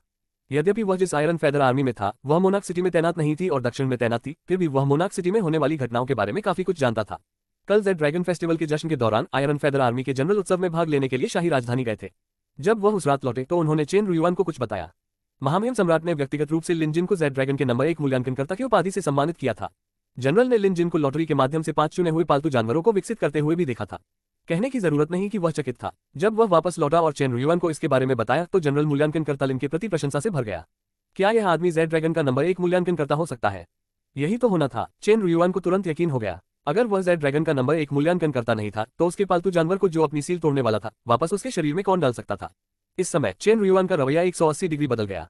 मुस्कुराते हुए चेन रुयुआन ने एक कदम आगे बढ़कर सलामी दी। तो मैं मूल्यांकनकर्ता लिन हूँ। मेरी अशिष्टता के लिए क्षमा करें। मैं आयरन फेदर आर्मी का जनरल चेन रुयुआन हूँ। मूल्यांकनकर्ता लिन, आज आपसे मिल पाना मेरे लिए सम्मान की बात है। हालांकि चेन रुयुआन एक घमंडी आदमी था, लेकिन ये बात सिर्फ उसके मातहतों पर ही लागू होती थी। वह ताकत को सबसे ज्यादा महत्व देता था और लिन जिन निस्संदेह एक काबिल आदमी था। लिन जिन न केवल महामहिम का पसंदीदा था, बल्कि वह राष्ट्र का संरक्षक भी था। लिन जिन जैसे व्यक्ति को नाराज नहीं किया जा सकता था और उसे उससे दोस्ती करने की पूरी कोशिश करनी थी। लिन जिन ने चेन रुयुआन की ओर सिर हिलाया। लॉर्ड चेन, मुझे आपकी मदद की जरूरत है। चेन रुयुआन ने तुरंत जवाब दिया, मूल्यांकनकर्ता लिन, आप बहुत दयालु हैं। बस मुझे बताएं कि आपको क्या चाहिए और मैं आपके लिए वह कर दूंगा। लिन जिन ने अपनी बाहों में उस चीज पर नजर डाली और कहा, लॉर्ड चेन, मुझे आपको एक दिन के लिए इस गड्ढे के बाहर पहरा देने के लिए परेशान करना होगा। इस दौरान किसी को भी अंदर न आने दें। चेन रुयुआन अब साफ तौर पर देख सकता था कि लिन जिन अपनी बाहों में एक छोटी लोमड़ी को उठाए हुए था। हालांकि वह छोटी लोमड़ी बेहोश लग रही थी और वह ये नहीं बता पा रहा था कि वह मर चुकी है या जिंदा। इसके अलावा छोटी लोमड़ी की पूंछ रोएदार थी और ऐसा लग रहा था जैसे उसकी एक से अधिक पूंछें हों। अफवाहों को याद करते हुए चेन रुयुआन को एक आभास हुआ, लेकिन लिन जिन के आसपास होने के कारण वह मुसीबत में नहीं पड़ना चाहता था, इसलिए उसने कहा, यह एक छोटी सी बात है। चिंता मत करो मूल्यांकनकर्ता लिन, मैं बाहर पहरा दूंगा। एक दिन भूल जाओ, 3 से 5 दिन भी कोई समस्या नहीं होगी। चेन रुयुआन के जाने से पहले लिन जिन ने धन्यवाद में सिर हिलाया। बाहर निकलते ही चेन रुयुआन ने अपने हमेशा की तरह घमंडी रवैया अपनाया। वह गड्ढे की दीवार पर चढ़ गया और वांग युवानकिया उसे बोला, शहर के राजा वांग, अब सब ठीक है। वह आदमी मेरा अच्छा दोस्त था। वांग युवानकिया मूर्ख नहीं था, इसलिए उसने लिन जिन पर विश्वास नहीं किया। हालांकि वह लिन जिन के झूठ को उजागर भी नहीं कर सका। जब उलझन में पड़ने का समय था तो उलझन में पड़ना ही था। तो ये लॉर्ड चेन का अच्छा दोस्त है, फिर यह ठीक है। वांग युवानकिया निश्चिंत दिखे और उन्होंने घुसपैठिए के बारे में कुछ भी नहीं बताया। शहर के राजा वांग, आप पहले वापस जा सकते हैं। मैं यहीं रुकूंगा और अपने दोस्त के आने का इंतजार करूंगा। मैं आपका और समय नहीं लूंगा। चेन रुयुआन ने उसे भगाना शुरू कर दिया। वह मूल्यांकक लिन से मित्रता करने के इस अवसर को किसी और के साथ साझा नहीं करना चाहता था। जैसे ही नगर स्वामी वांग और अन्य लोग घबराहट में जा रहे थे, लिन जिन ने छोटी लोमड़ी के सिर को सहलाया और कहा, शैंगर, मैं तुम्हारा बदला लूंगा। लाइक और सब्सक्राइब करें यूट्यूब चैनल नोवेल ही। शायद उसकी बात सुनकर उसकी बाहों में मौजूद छोटी लोमड़ी ने अपनी कमजोर आंखें खोली और लिन जिन की उंगलियों को चाटने के लिए अपनी जीभ निकाली और फिर कमजोरी से सो गई। ये छोटी लोमड़ी स्पष्टता शांग एर का मूल रूप थी। लिन जिन ने पहली बार शांग रकोस के 3 पूंछ वाले लोमड़ी के रूप में देखा था। वह अविश्वसनीय रूप से मनमोहक थी, लेकिन वह गंभीर रूप से घायल थी।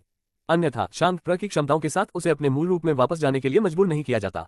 राक्षस के रूप में रूपांतरण की साधना कई चरणों में विभाजित थी। शुरुआती चरण में कोई व्यक्ति केवल थोड़े समय के लिए ही मानव रूप बनाए रख सकता था। एक बार जब वे अगले चरण में पहुंच जाते हैं तो वे अपने मूल रूप में वापस आए बिना लंबे समय तक अपना मानव रूप बनाए रख सकते हैं। शांग एर ऐसा ही एक उदाहरण था। बेशक अगर ऐसी परिस्थितियों में उसे वापस अपने मूल रूप में आने के लिए मजबूर किया गया तो यह उसके पिछले शरीर को नष्ट करने के बराबर होगा। उसे फिर से रूपांतरित होने से पहले अपनी चोटों और साधना के ठीक होने तक इंतजार करना होगा। लिन जिन के लिए यह महत्वपूर्ण नहीं था। उसका जल्द से जल्द इलाज करना और उसे ठीक होने में मदद करना उसकी प्राथमिकता थी। सोचने पर पता चलता है कि लिन जिन यहाँ आने से पहले ही बेचैनी महसूस कर रहा था। जब तक उसने शांग एर को मौत के कगार पर नहीं देखा तब तक उसे राहत की सांस नहीं मिली। जब तक शांगेर मर नहीं जाती वह उसे बचा सकता था। उसी समय उसके भीतर एक हत्यारी मंशा उमड़ पड़ी। डलुओ मंदिर ने शांग एर को इस हद तक घायल कर दिया था। लिन जिन इसे इतनी आसानी से जाने नहीं दे सकता था। उसे उन्हें इसकी कीमत चुकानी थी। नारी खोज तकनीक का उपयोग करके लिन जिन ने शांग एर के दिल की रक्षा की थी। जब लिन जिन ने कहा कि जब तक शांग एर के शरीर में सांस बची है वह उसे बचा सकता है, तो यह कोई खोखला वादा नहीं था। वह शेखी भी नहीं बघार रहा था। उसके पास वास्तव में ऐसा करने की क्षमता थी। शांग एर वायु तत्व से संबंधित था और वायु को 5 तत्वों में लकड़ी माना जाता था। पानी और लकड़ी एक दूसरे में मिल सकते हैं और एक दूसरे के पूरक हो सकते हैं। बिना किसी हिचकिचाहट के लिन जिन ने पानी के भंडार का कवच निकाला और उसे शांग एर के पेट पर रख दिया। कवच की शुद्ध जल आध्यात्मिक ऊर्जा का उपयोग करके उसे ठीक किया। जहां तक गोलियों की बात है, लिन जिन ने उन्हें शांग को पहले ही दे दिया था। अब अगला काम शांग की क्षतिग्रस्त नसों को ठीक करने के लिए एक्यूपंक्चर तकनीक और अपरिष्कृत आग का उपयोग करना था। यह एक बहुत ही सावधानी भरा काम था जिसे बाधित नहीं किया जा सकता था। इसलिए लिन जिन ने चेन रुयुआन को बाहर पहरा देने के लिए कहा। धीरे धीरे समय बीतता गया और सूरज डूब गया। शाम के अंधेरे में बची हुई रोशनी ने आसपास के वातावरण पर लाल रंग की चमक बिखेर दी। फिर सूरज डूब गया और चांद आसमान में ऊंचा लटक गया। बाहर चेन रुयुआन वास्तव में वहां पहरा दे रहा था। राष्ट्र के संरक्षक के सदस्य और जेड ड्रैगन किंगडम के शीर्ष विशेषज्ञों में से एक के रूप में चेन रुयुआन को बिल्कुल भी थकान महसूस नहीं हुई। वह बस ये जानने के लिए उत्सुक था कि मूल्यांकनकर्ता लिन वहां क्या कर रहा था। जब रात हुई तो पहले से चमकते चांद और तारों से भरा आसमान अचानक मौसम बदल गया। सभी को पता नहीं था कि बारिश के बादल वास्तव में उमड़ आए थे। 2 घंटे से भी कम समय में बारिश के बादलों ने पूरे आसमान को ढक लिया था, जिससे चांद भी दिखाई नहीं दे रहा था। चेन रुयुआन को ठंडी हवा का एहसास हुआ, जिसमें थोड़ी नमी भी थी।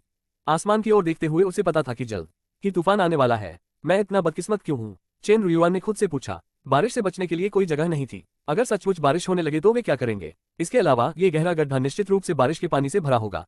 मूल्यांकनकर्ता लिन को यह याद दिलाना पड़ा ताकि वह तैयार हो सके। ये सोचकर चेन रुयुआन नीचे की दरार में कूद गया। कुछ सोचने के बाद उसने धीरे से पुकारा, मूल्यांकनकर्ता लिन। बहुत जल्दी ही नीचे से जवाब आया। क्या बात है भगवान शेन? चेन रुयुआन ने जल्दी से कहा, यह ऐसा है, मौसम बदल गया है और मुझे डर है कि जल्द ही आंधी आएगी। मुझे डर है। लिन जिन की आवाज आए। आपकी चेतावनी के लिए धन्यवाद लॉर्ड चेन। अब अंधेरा हो चुका है, इसलिए यहाँ कोई नहीं होना चाहिए। लॉर्ड चेन, अब आप जा सकते हैं। मैं आपको धन्यवाद देने के लिए किसी और दिन जरूर आपसे मिलने आऊंगा। उसके शब्द विनम्र थे। अब जब शांग एर की हालत में सुधार हो गया था तो लिन जिन का मूड भी बेहतर हो गया था। चेन रुयुआन ने सिर हिलाने से पहले कुछ सोचा। उस मामले में कृपया सावधान रहें मूल्यांकनकर्ता लिन। मैं अब विदा लेता हूँ। अपना ध्यान रखना लॉर्ड चेन। ट्रैक से प्रतिक्रिया सुनकर चेन रुयुआन वापस ऊपर चला गया, जाने का इरादा रखते हुए। लेकिन कुछ दूर चलने के बाद उसे आगे एक तिरछी दीवार दिखाई दी।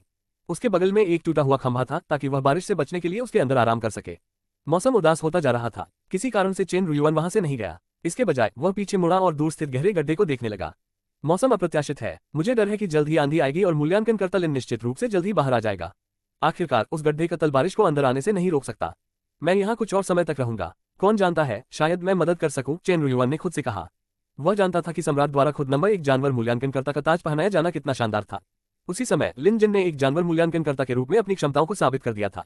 जनरल के अनुसार मूल्यांकनकर्ता लिन का पद पहले ही शाही दरबार में उच्च श्रेणी के अधिकारियों के बीच कम से कम रैंक 3 तक बढ़ा दिया गया था। वह रैंक 4 का पशु मूल्यांकनकर्ता भी हो सकता है। अगर मौका मिला तो चेन रुयुआन निश्चित रूप से उसके जैसे किसी व्यक्ति से चिपक जाएगा। चेन रुयुआन को तो ये भी संदेह था कि महामहिम शतरंज का बड़ा खेल खेल रहे थे। शायद ये जेड ड्रैगन किंगडम को प्रीमियम देश बनाने की तैयारी के लिए था। प्रीमियम देश बनने के लिए रैंक 5 का पालतू जानवर होना जरूरी था। अगर मूल्यांकनकर्ता लिन वाकई रैंक 4 का जानवर मूल्यांकनकर्ता होता तो वह निश्चित रूप से उन्हें रैंक 5 पर पदोन्नत करने में मदद करता। तो कौन इतना भाग्यशाली होगा कि उसे रैंक 5 पर पदोन्नत होने का मौका मिलेगा? संरक्षक के सभी सदस्यों को मौका मिलना चाहिए। अगर वे मूल्यांकनकर्ता लिन के साथ अच्छे संबंध स्थापित कर सके तो ये भविष्य में फायदेमंद ही होगा। इस बात को ध्यान में रखते हुए चेन रुयुआन वहां से नहीं गया। इसके बजाय वह स्थिति का निरीक्षण करने के लिए 500 मीटर से भी कम दूरी पर रुक गया। जैसा कि चेन रुयुआन ने उम्मीद की थी, 1 घंटे से भी कम समय में गड़गड़ाहट की आवाज पहले ही आ चुकी थी। हालांकि चेन रुयुआन को आश्चर्य हुआ कि बादलों में बिजली वास्तव में गहरे गड्ढे पर केंद्रित थी और कहीं और बिजली नहीं चमक रही थी। चेन रुयुआन के लिए यह पहली बार था जब उसे ऐसी अजीब घटना का सामना करना पड़ा। वास्तव में लिन जिन, जो गड्ढे में था, अपने सिर के ऊपर बिजली चमकने का एहसास कर सकता था। यह अजीब है। लिन जिन ने जियोहुओ को बुलाने से पहले इसे महसूस करने के लिए अपनी आंखें बंद कर ली। वर्षावन में डरने की कोई बात नहीं थी। जल भंडार कवच में कई अलौकिक शक्तियां थीं और उनमें से एक पानी को पीछे हटाने की क्षमता थी। अगर बारिश का पानी भी बरसता है तो भी जब तक कवच में मान की शक्ति हो, चिंता की कोई बात नहीं होगी। बारिश के पानी को भूल जाए, नदियों, झीलों या समुद्रों से डरने की कोई जरूरत नहीं है। लेकिन बिजली अलग थी। लिन जिन की तीव्र इंद्रियों ने उसे बताया कि कुछ गड़बड़ है।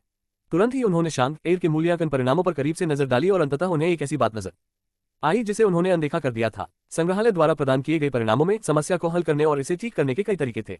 उनमें से एक था लाइटनिंग सील बाइंडिंग। लिन जिन पहले शांग एर का इलाज करना चाहता था, इसलिए उसने इसके बारे में नहीं सोचा था। अब जब उसने इसे फिर से पढ़ा तो लिन जिन को आखिरकार समझ में आ गया। डालुओ मंदिर के भूत भगाने वाले हॉल के रेक्टर, कितनी क्रूर चाल है। बिजली गिरते देखने के बाद लिन जिन अब अपने अंदर के गुस्से को दबा नहीं सका। तथाकथित बिजली की मुहर वास्तव में एक प्रकार का शाप था। प्राचीन काल से ही साधक श्रापों पर शोध करते रहे हैं। कुछ श्राप हड्डियों में मौजूद कीड़ों की तरह होते हैं जो चुपचाप शरीर में उलझ जाते हैं और कुछ परिस्थितियों में विस्फोट कर देते हैं। यह बिजली की मुहर एक ऐसा ही अभिशाप था। उस भूत भगाने वाले हॉल का पादरी स्पष्ट रूप से एक दुष्ट व्यक्ति था। उसे डर था कि शांग मर न जाए, इसलिए उसने युद्ध के दौरान उस पर बिजली की सील लगा दी थी। इस तरह एक बार शांग के ठीक हो जाने पर वह तुरंत सक्रिय हो जाएगी। यह थंडर सील का जार बहुत ही रहस्यमय था। यह एक बहुत ही उच्च स्तरीय मंत्र होना चाहिए। एक बार इसे ट्रिगर करने के बाद यह चुपचाप गरजने वाले बादलों को इकट्ठा कर सकता है। फिर थंडर सील स्वर्गीय थंडर को ट्रिगर करेगा। जब स्वर्गीय थंडर नीचे गिरेगा तो कोई भी दानव नष्ट हो जाएगा।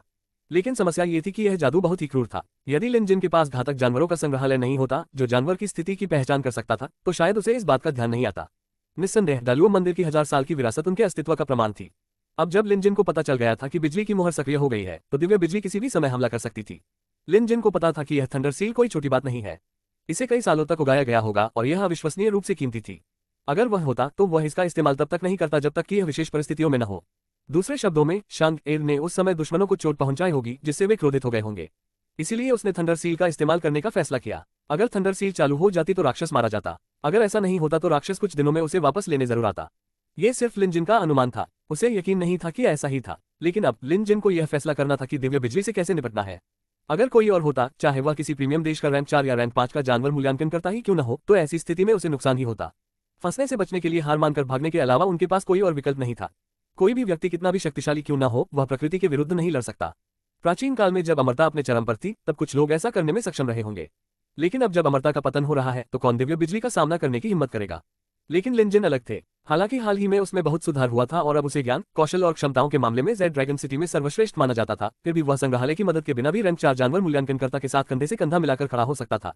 फिर भी वह अभी भी इस दिव्य बिजली का सामना नहीं कर सका। लेकिन घातक जानवरों के संग्रहालय के साथ चीजें अलग होंगी। घातक जानवरों के संग्रहालय का सबसे प्रभावशाली पहलू ये था कि यह किसी निराशाजनक स्थिति का सामना करने पर कई प्रभावी समाधान प्रदान कर सकता था। उदाहरण के लिए, लिन जिन के पास दिव्य बिजली से निपटने के कम से कम 2 तरीके थे। एक का काम इसे निष्प्रभावी करना था, जबकि दूसरा इसे उधार लेना था। इसे बेअसर करना सरल और सीधा था। वह दिव्य बिजली का विरोध कर सकता था और इसे कमजोर कर सकता था। इस तरह शांग एर केवल घायल होगा, मारा नहीं जाएगा।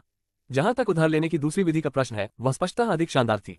इसका उद्देश्य शांग एर के क्षेत्र और क्षमताओं को मजबूत करने के लिए दिव्य बिजली की शक्ति उधार लेना था।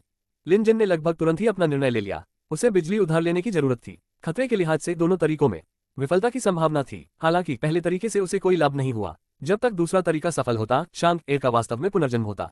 क्या इस स्थिति में विवाद की आवश्यकता थी? लिन जिन ने तुरंत छोटी लोमड़ी के सिर पर हाथ फेरा और कहा, शांग एर, किसी ने तुम पर दिव्य वज्र का अभिशाप लगा दिया है और इससे छुटकारा पाने के लिए बहुत देर हो चुकी है। हालांकि मेरे पास एक तरीका है जो दिव्य बिजली की शक्ति उधार लेकर तुम्हें पुनर्जन्म में मदद कर सकता है। यह तुम्हें धर्म शरीर को संघनित करने में भी मदद कर सकता है। लेकिन तुम्हें थोड़ा कष्ट उठाना पड़ सकता है, इसलिए तुम्हें इसे सहना होगा। छोटी लोमड़ी की आंखें चमक उठी और उसने बार बार सिर हिलाया। और इस तरह लिन जिन ने अपनी तैयारी शुरू कर दी। जियो हो बिग येलो, तुम दोनों की काया बहुत मजबूत है। बाद में लिटिल रॉ को स्वर्गीय बिजली की शक्ति साझा करने में मदद करो। मैं एक जादू करूंगा और स्वर्गीय बिजली को फैलाने का एक तरीका सोचूंगा। लिन जिन्हे ने निर्देश दिया। आखिरकार लिन जिन को यकीन नहीं था कि दिव्य बिजली कितनी शक्तिशाली थी। इसलिए सुरक्षित पक्ष पर रहने के लिए बिजली को विभाजित करना सबसे अच्छा था। लिन जिन केवल अपनी पूरी कोशिश कर सकता था। घातक जानवरों के संग्रहालय के समाधान के बावजूद वास्तविक संचालन के मामले में अभी भी कई अज्ञात बातें थीं। ये जीवन और मृत्यु का मामला था, इसलिए उसे पूरी तरह से तैयार रहना था। जियाओ हो का लिन जिन के साथ टेलीपैथिक कनेक्शन था, इसलिए उसे पता था कि लिन जिन क्या करने जा रहा था।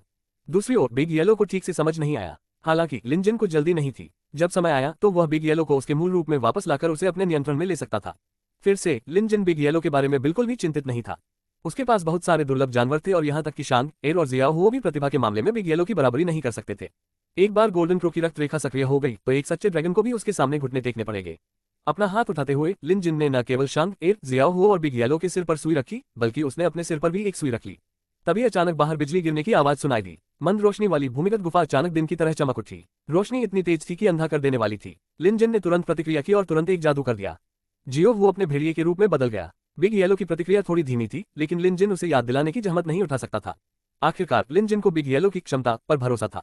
भले ही उस पर बिजली गिर गई हो तो भी वह ठीक हो जाएगा। लिन जिन ने अपनी सुइयों से बिजली को दिशा दी। एक पल में बोल 4 भागों में विभाजित हो गया और लिन जिन, शांग एर, जियाओ हो और बिग येलो पर गिर गया। ये कहना अतिशयोक्ति नहीं होगी कि यह पहली बार था जब लिन जिन ने अपने जीवन में इतना दर्द महसूस किया था। दर्द, अदृश्य फाड़ने वाली शक्ति और उसके बाद होने वाली जलन मरने के लिए पर्याप्त थी। सौभाग्य से लिन जिन इतना मजबूत था कि उसने समय रहते अपने पीछे वेजिटेशन हॉल का दरवाजा खोल दिया। इसलिए बिजली का बोल्ट चोट तो पहुंचाता था, लेकिन लिन जिन को मारने के लिए पर्याप्त नहीं था। बेशक लिन जिन को पता था कि बिजली का ज्यादातर हिस्सा अभी भी शांग एर पर गिरा है। सौभाग्य से शांग एर के पास पानी के भंडार का पैमाना था। बिजली की शक्ति को दूसरी ओर मोड़ने से शांग एर की मौत नहीं होगी। बिजली को सहते हुए लिन जिन ने अपने दांत पीस लिए और एक जादू किया। उसने शांग एर के शरीर में छोड़ी गई सुइयों का इस्तेमाल उसकी मेरिडियन खोलने के लिए किया। वह संग्रहालय से एक गुप्त तकनीक का उपयोग कर रहा था। उसके बगल में जियो हुओ भी अपने धर्म शरीर का उपयोग कर रहा था। अपने भेड़िया रूप में वह बिजली के प्रहार को झेलने में सक्षम लग रहा था। दूसरी ओर बिग येलो बिजली से अचानक पकड़ा गया। बिग येलो ने पहले कभी ऐसा कुछ नहीं देखा था। उसकी पहली प्रतिक्रिया अपने पंख फड़फड़ाकर भागना था। हालांकि वह तेज था और दरार से बाहर उड़ सकता था, लिन जिन की सुइयां अभी भी उसके सिर के ऊपर मंडरा रही थीं। इसलिए उसके बाहर उड़ने के कुछ ही समय बाद उसे बिजली के एक और बोल्ट ने वापस मारा। बिग येलो के कुछ पंख झड़ गए थे और उसके शरीर के कुछ हिस्से काले पड़ गए थे। वह बहुत ही दयनीय लग रहा था। जैसे ही वह खड़ा हुआ, एक और बिजली गिरी। अंत में बिग येलो को एक कोने में धकेल दिया गया। जीने की उसकी प्रबल इच्छा और क्रोध ने उसे विस्फोटित कर दिया। उसके शरीर से आग की लपटें निकलने लगी और उसका शरीर कई बार फैल गया। जियो हुओ के विपरीत, जो निष्क्रिय गतिरोध में था, जब बिग येलो क्रोधित होता था तो ऐसा कुछ भी नहीं था जो वह न करता। जैसे ही उसका शरीर फैला, बिग येलो ने बिजली के खिलाफ खुद को तैयार किया, अपने पंख फैलाए और गरजते बादलों की ओर उड़ गया। उड़ते हुए उसने कई अजीबोगरीब चीखें निकाली, ऐसा लग रहा था कि वह मौत से लड़ने के लिए तैयार है। बिग येलो का वर्तमान रूप एक सुनहरे कौवे जैसा दिखने लगा था। ज्वलंत पंखों से ढका हुआ उसने एक ऐसी चीख निकाली जो गड़गड़ाहट से भी ज्यादा तेज थी, जिससे धरती कांप उठी। सैकड़ों मीटर दूर चेन रुयुआन, जो एक जर्जर इमारत में छिपा हुआ था, मुंह खोले ये दृश्य देख रहा था। वह इतना हैरान था कि वह एक भी शब्द नहीं बोल सका। गहरे गड्ढे के अंदर छत पर लगा मलबा बिजली और बिग येलो की वजह से उड़ गया था। हालांकि जलाशय के पैमाने की बदौलत उनके कुछ फीट के भीतर का क्षेत्र बारिश और जमीन पर बहते पानी से अछूता था। लिन जिन की बिजली सबसे कमजोर थी। आखिरकार उसके पास जानवर जैसा शरीर नहीं था, इसलिए उसके लिए बोझ साझा करना मुश्किल था। साथ ही उसे शांग एयर के शरीर में सुइयों को नियंत्रित करने के लिए एक जादू करने के लिए अपने हाथों को मुक्त करना पड़ा। संग्रहालय द्वारा सिखाई गई गुप्त तकनीकें इतनी गहन थी कि लिन जिन भी उनमें से अधिकांश को समझ नहीं पाए। उदाहरण के लिए एक दिव्य बिजली को सक्रिय करने के लिए नाड़ी खोज तकनीक का उपयोग किया गया था। एक निश्चित क्रम के अनुसार सुइयां व्यक्ति के शरीर में विभिन्न इक्विपमेंट्स को छेदती थीं। ऐसा लगता था जैसे दिव्य बिजली की शक्ति सुइयों के माध्यम से शांग एयर के शरीर में निर्देशित की जा रही थी। शांग र इस समय भयंकर दर्द में था। बिजली का झटका काफी भयानक था और दर्द अंदर और बाहर दोनों तरफ से आ रहा था। कहने की जरूरत नहीं कि यह असहनीय था। छोटी लोमड़ी दर्द से पीड़ित दिख रही थी, लेकिन दर्द सहते हुए उसने कोई आवाज नहीं की। स्वर्गीय बिजली क्रूरता और प्रकृति की सबसे शक्तिशाली शक्ति मानी जाती थी। यह जय थी। हालांकि कोई चीज जितनी ज्यादा शक्तिशाली होती थी, उसकी कमजोरी उतनी ही ज्यादा होती थी। उदाहरण के लिए स्वर्गीय थंडर में अनुवर्ती शक्ति का अभाव था। कुछ बिजली चमकने के बाद ये कमजोर पड़ गई और दो और चमकने के बाद यह इतनी कमजोर हो गई कि इसे सुना नहीं जा सका। बिजली पहले बाल्टी जितनी मोटी थी और फिर हाथ जितनी मोटी हो गई। अब यह कोई खतरा नहीं था। दूसरी ओर गोल्डी एक आकाश भक्षण करने वाले अग्निपक्षी की तरह था, जो गुस्से में आग की लपटें छोड़ते हुए बादलों में उड़ गया। एक पल में ही काले बादल आग की लपटों में घिर गए।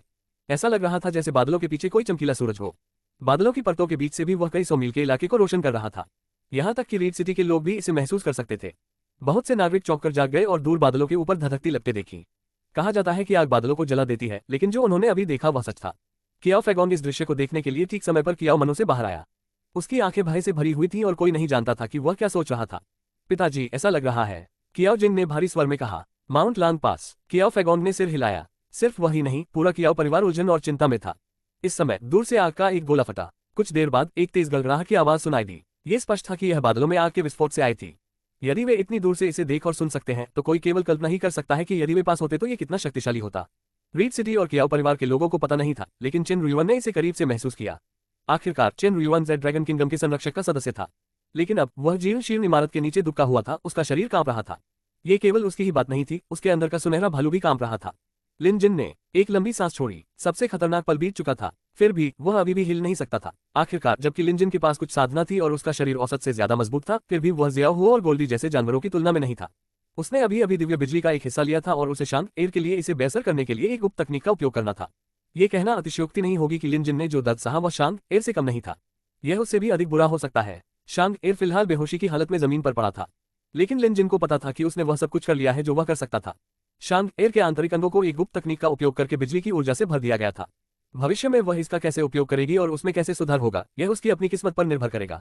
जियाओ हो भी निराश दिख रहा था, लेकिन उसकी हालत लिन जिन से कहीं बेहतर थी। आखिरकार जियाओ हो के पास यिन यांग धर्म शरीर था, इसलिए विभाजित बिजली उसे नुकसान नहीं पहुंचा सकती थी। गोल्डी के लिए जिस क्षण लिन जिन ने रात के आसमान में भड़की लिपटों को देखा, उसे पता चल गया कि वह आदमी ठीक है। उसे बस दिव्य बिजली गिरने से दर्द हो रहा था, इसलिए वह बादलों पर अपना गुस्सा निकाल रहा था। बिग येलो को शायद लगा होगा कि उनके सिर के ऊपर गरजने वाला बादल ही इसका दोषी है, इसलिए यह आश्चर्य की बात नहीं थी कि उस समय बादल गरज रहा था। रहने भी दो। लिन जिन ने क्रॉस लेग करके बैठ गए और अपने शरीर की जांच करने के लिए अपनी आंतरिक दृष्टि का इस्तेमाल किया।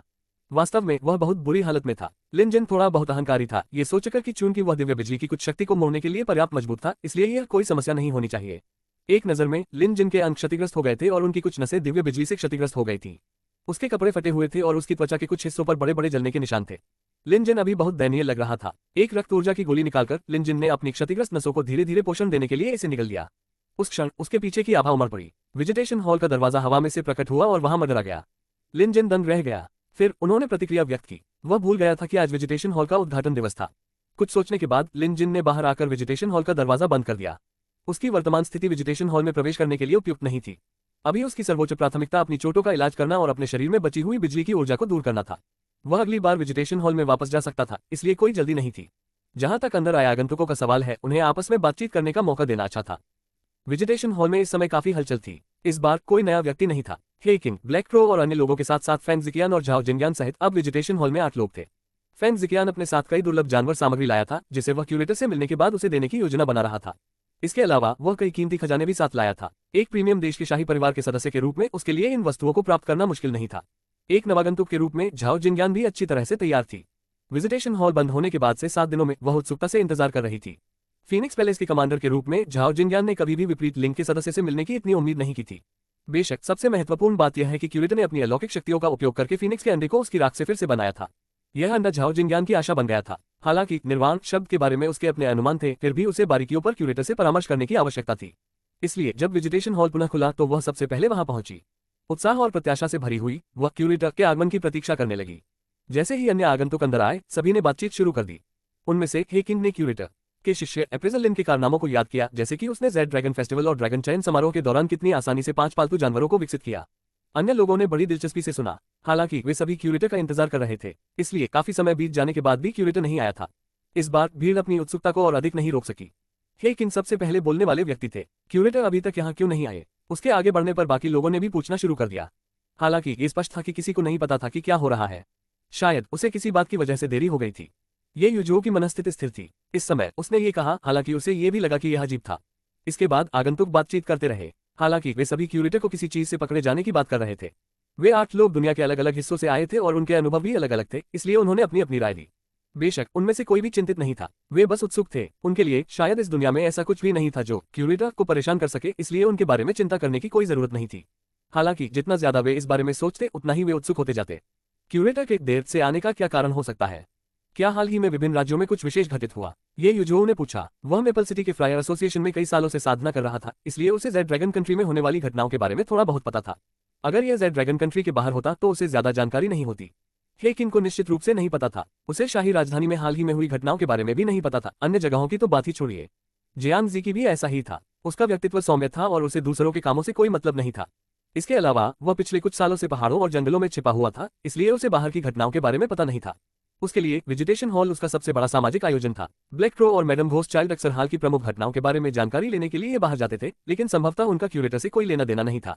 बूढ़े तियान ने अपना सिर हिलाया। वह ऐसा व्यक्ति नहीं था जो इधर उधर झांक कर देखता रहे। हालांकि उसके पास पहले से ही रैंक 4 का पालतू जानवर था। बूढ़े तियान को छोटे पैमाने की ग्रामीण जीवनशैली पसंद थी। सीधे शब्दों में कहें तो पहाड़ का राजा होना और पहाड़ का राजा होना ज्यादा आरामदायक था।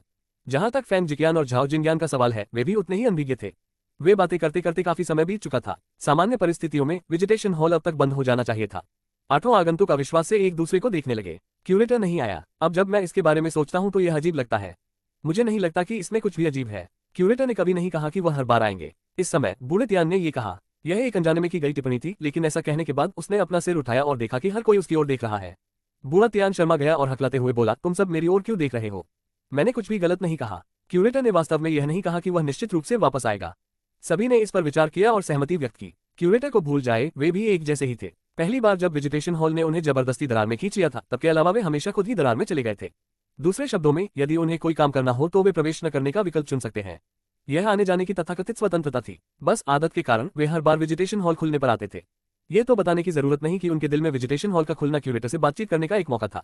उनमें से हर एक को विजिटेशन हॉल से फायदा मिला था, इसलिए चाहे कुछ भी हो जाए, वे कभी अनुपस्थित नहीं होते थे। लेकिन क्यूरेटर अलग था। अगर क्यूरेटर को कुछ करना होता तो उसे हर बार आने की जरूरत नहीं होती। साथ ही क्यूरेटर ने कभी इसकी गारंटी नहीं दी। बूढ़े तियान, तुमने जो कहा वह सही है। ये युजुओ को इस समय ज्ञान की प्राप्ति हुई। ये सही है। अगर क्यूरेटर व्यस्त होता तो वह निश्चित रूप से यहाँ नहीं आ पाता।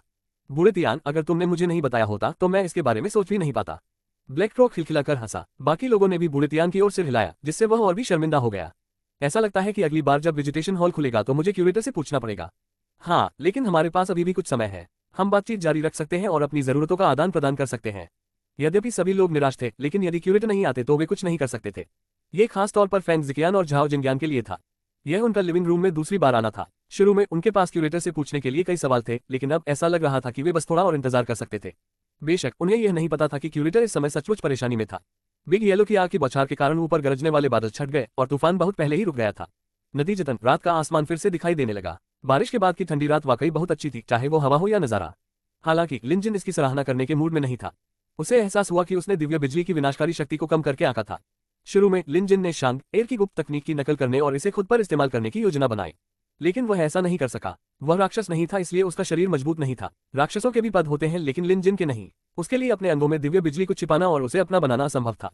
सौभाग्य से लिन जिन को पता था कि यह असंभव था, इसलिए उसने आगे नहीं बढ़ाया। वह केवल अगले सबसे अच्छे काम के लिए समझौता कर सकता था, जो कि दिव्य बिजली को सुई में बदलना था। इस सुई को कठोर बनाने के लिए दिव्य बिजली और ड्रैगन अग्नि का प्रयोग किया जाता है। लिन जिन अपने पिछले अनुभव पर भरोसा करते हुए आगे बढ़ने की कोशिश कर रहा था। अगर वह सफल होता तो उसे एक शक्तिशाली कलाकृति मिल जाती, लेकिन अगर वह असफल होता तो उसे कुछ भी नहीं खोना पड़ता। लिन जिन ने इस दौरान पूरा ध्यान केंद्रित किया। जब उन्हें एहसास हुआ कि ड्रैगनफ्लाई पर्याप्त शक्तिशाली नहीं है तो उन्होंने तुरंत अपरिष्कृत लैपटॉप पर स्विच कर दिया।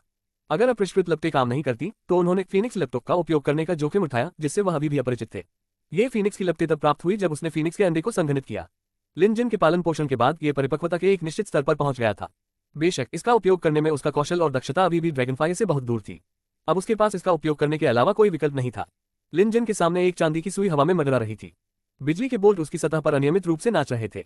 लिन जिन ने अपना मुंह खोला और धीरे से फूंक मारी। एक लाल लौ उड़ी और सुई के चारों ओर लिप गई। लौ का रंग खून जैसा लाल था। ये फीनिक्स की लपटें थी जिन्हें लिन जिन लंबे समय से पाल रहा था। लौ सुई के चारों ओर लिपटी हुई एक ठोस तरल की तरह लग रही थी। थोड़ी देर बाद बिजली अभी भी टिमटिमा रही थी। लिन जिन ने जल्दी से 4 सुइयां निकाली और उन्हें सुई में डाल दिया। हालांकि मैंने पहले कभी किसी कलाकृति को परिष्कृत नहीं किया है, लेकिन अगर मैं इसे एक गोली के रूप में उपयोग करूं तो मेरी गोली बनाने की कला काम आ सकती है, लिन जिन ने खुद से कहा। लिन जिन ने खुद से कहा। यह सच है कि लिन जिन के पैलेटाइजेशन कौशल उल्लेखनीय थे। उस समय यह उनके उत्कृष्ट पैलेटाइजेशन कौशल और कई खोए हुए नुस्खे थे जिन्होंने शे परिवार को बचाया था। पेलेटीकरण कौशल का उपयोग करते हुए लिन जिन ने फीनिक्स लैपटॉप के साथ एक गेंद बनाई और 5 सुइयों को पिघलाकर एक बड़ी सुई बनाई। ये सुई 3 इंच लंबी थी। यह न केवल फीनिक्स की लैपटॉप में लिपटी हुई थी, बल्कि इसमें बिजली के बोल्ट भी लगे हुए थे। स्वर्गीय बिजली का एक छोटा सा हिस्सा अंततः बड़ी चांदी की सुई के भीतर पूरी तरह से फंस गया था। यह बिजली और आग की शक्ति रखने के बराबर था। अब से इस सुई को थंडरफायर सुई कहा जाएगा। जब तक वह काम खत्म कर रहा था, लिन जिन पसीने से भीग चुका था और आसमान साफ होने लगा था। इससे पहले कि वह कुछ समझ पाता, एक पूरी रात बीत चुकी थी। शांग एर नाम की छोटी लोमड़ी अभी भी सो रही थी, जबकि जियावो उसके बगल में लेटा हुआ था, धीरे धीरे दिव्य बिजली से हुए नुकसान से उबर रहा था। दूसरी ओर गोल्डी को लगभग पूरी रात पीड़ा हुई थी। अब वह एक चट्टान पर गर्व से बांध दे रहा था। इस पर लिन जिन मुस्कुराए। गोल्डी विकसित हो गया था। इससे पहले लिन जिन गोल्डी के विकास की तैयारी कर रहा था।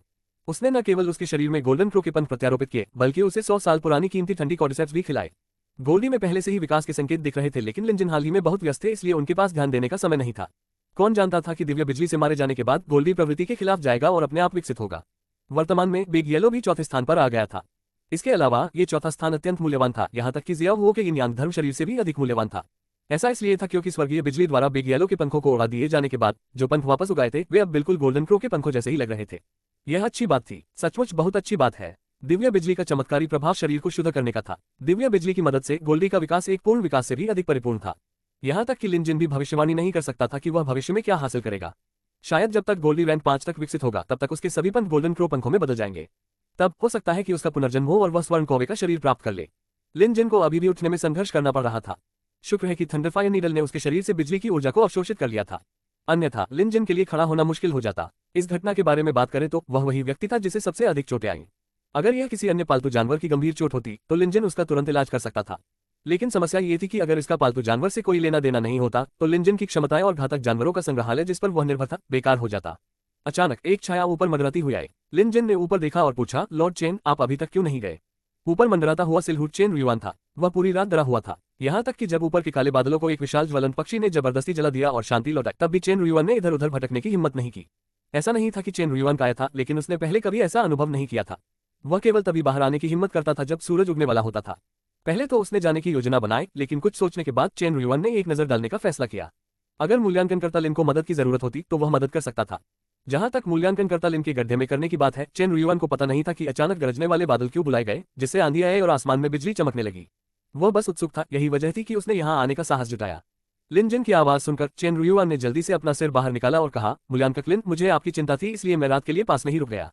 क्या आप ठीक हैं? बेशक लिन जिन व्यस्त था, लेकिन यह अच्छा था कि चेन रुयुआन यहाँ था। लॉर्ड चेन, कृपया नीचे आए और मेरी मदद करें। लिन जिन ने ऐसा कहने के बाद चेन रुयुआन के नीचे आने से पहले कुछ देर तक इंतजार किया। हालांकि लिन जिन को पता चल गया था कि चेन रुयुआन बहुत सतर्क था, क्योंकि वह भयभीत भाव से चारों ओर देख रहा था। ऐसा नहीं था कि चेन रुयुआन अनभिज्ञ था, लेकिन कल रात उसने जो अनुभव किया था उसके बाद गड्ढे की स्थिति बहुत भयावह थी। बिजली गिरने की वजह से आसपास के कई पत्थर काले पड़ गए थे और कुछ पिघल भी गए थे। यह एक विचित्र दृश्य था। लिन जिन के सिर के ऊपर का पत्थर बहुत पहले ही गायब हो चुका था, उसकी जगह एक कटोरे के आकार का गड्ढा बन गया था। आसपास के निशानों से अंदाजा लगाया जा सकता है कि यहीं पर बिजली गिरी थी। चेन रुयुआन नीचे कूद गया और लिन जिन को सलाम किया। लिन जिन ने कहा, भगवान चेन, कृपया मुझे ऊपर आने में मदद करें। चेन रुयुआन ने ध्यान से देखा तो पाया कि लिन जिन जले हुए थे और काफी दयनीय दिख रहे थे। हालांकि उन्होंने इसके बारे में पूछने की हिम्मत नहीं की, क्योंकि इसका उनकी स्थिति से कोई लेना देना नहीं था। अगर चेन रुयुआन अप्रेजल लिन की जगह होता तो अब तक मर चुका होता। अप्रेजल लिन का जिंदा होना इस बात को साबित करता है कि वह चेन रुयुआन से कहीं ज्यादा ताकतवर था। शक्तिशाली का सम्मान करना जीवन का मूल सिद्धांत था। लिन जिन स्थिर खड़ा रहा और बोला, भगवान शेन, क्या आप मेरे लिए मेपल सिटी में एक संदेश ला सकते हैं? चेन रुयुआन ने जल्दी से सिर हिलाया। लिन जिन ने समझाया, वह जल्दी में यहाँ आया था, लेकिन सौभाग्य से उसे बहुत देर नहीं हुई और वह शांत र को बचाने में कामयाब रहा। हालांकि व्हाइट एप की स्थिति अभी भी अज्ञात थी और उसका ठिकाना भी अज्ञात था। लिन जिन को उसकी तलाश करनी थी। उस स्थिति में मेपल सिटी को कुछ व्यवस्था करनी होगी। उसे न केवल अपने परिवार को बल्कि मेपल सिटी के बीस्ट अप्रेजल एसोसिएशन को भी सूचित करना था। आखिरकार लिन जिन प्रमुख था, इसलिए वह बिना कुछ कहे गायब नहीं हो सकता था। इसके अलावा कौन जानता था कि व्हाइट एप को खोजने में कितना समय लगेगा, इसलिए लिन जिन को व्यवस्था करनी थी। चेन रुयुआन ने मन ही मन ये बात नोट कर ली। चिंता मत करो मूल्यांकन करता लिन, मैं अब मेपल सिटी जा रहा हूँ। वहां मैं अपने एक पुराने दोस्त से मिल सकता हूँ। लिन जिन ने ये पूछे बिना सिर हिला दिया कि चेन रुयुआन किससे मिलने जा रही थी। धन्यवाद भगवान शेन, लिन जिन ने सलामी दी। बिना किसी देरी के चेन रुयुआन ने लिन जिन को अलविदा कहा और उड़ गया। लिन जिन अपनी सांसों को नियंत्रित करने के लिए वहीं रुक गया। जब दोपहर हो गई और सूरज आसमान में ऊपर चढ़ गया, तभी उसे थोड़ी राहत मिली। कम से कम वह फिर से उठकर चल तो सकेगा। जियाओ वो ठीक था और गोल्डी और भी ज्यादा उत्साहित था। दूसरी ओर शांग एर अभी भी अपने लोमड़ी के रूप में थी, एक गेंद की तरह मुड़ी हुई और सो रही थी। लिन जिन ने उसे उठाया और उसके मुलायम फर को सहलाया। वह जानता था कि शांग एर बेहोश थी क्योंकि वह कायापलट से गुजर रही थी। ये कायापलट उसके लिए महत्वपूर्ण था और अगर सब कुछ ठीक रहा तो शांग एर का राज्य भी छलांग और सीमा से बेहतर हो सकता है। गहरे गड्ढे के चारों ओर देखते हुए लिन जिन ने जियाओ हुओ को आवाज लगाई और वह तुरंत अपने विशालकाय भेड़िए के रूप में बदल गया। लिन जिन ने जियाओ हुओ के ज्वाला जैसे फर को पकड़ा और खुद को उसकी पीठ पर पलट दिया। जियाओ हुओ उछलकर गड्ढे से बाहर कूद गया। हालांकि लिन जिन की पहले कभी डालुओ मंदिर के रेक्टर से मुलाकात नहीं हुई थी, लेकिन ये गहरा गड्ढा और थंडर सील मंत्र के अवशेष उस आदमी की ताकत का अंदाजा लगाने के लिए पर्याप्त थे। ये कहना अतिशयोक्ति नहीं होगी कि रेक्टर बहुत शक्तिशाली था। अगर लिन जिन समय पर नहीं पहुंचता तो शांग एर बिजली गिरने से मर जाता। यदि वह गलत नहीं था तो रेक्टर के पास रैंक 5 का पालतू जानवर या समकक्ष शक्ति होनी चाहिए। लेकिन रेक्टर चाहे कितना भी शक्तिशाली क्यों न हो, लिन जिन इस मामले को शांत नहीं होने देगा। एक दिन बाद सुबह, घास वाला महाद्वीप, बादल टॉवर शहर। ये घास महाद्वीप और दक्षिणी महाद्वीप के बीच की सीमा थी। हालांकि यह घास महाद्वीप का था, लेकिन शहर में रहने वाले लोग ज्यादातर मध्य मैदानों के लोग थे। बेशक यहाँ घास महाद्वीप के कई लंबे कद के मूल निवासी भी थे। शहर व्यापारियों और सौदागरों से भरा हुआ था। Cloud Tower City Grassy Continent के किसी भी देश का हिस्सा नहीं था।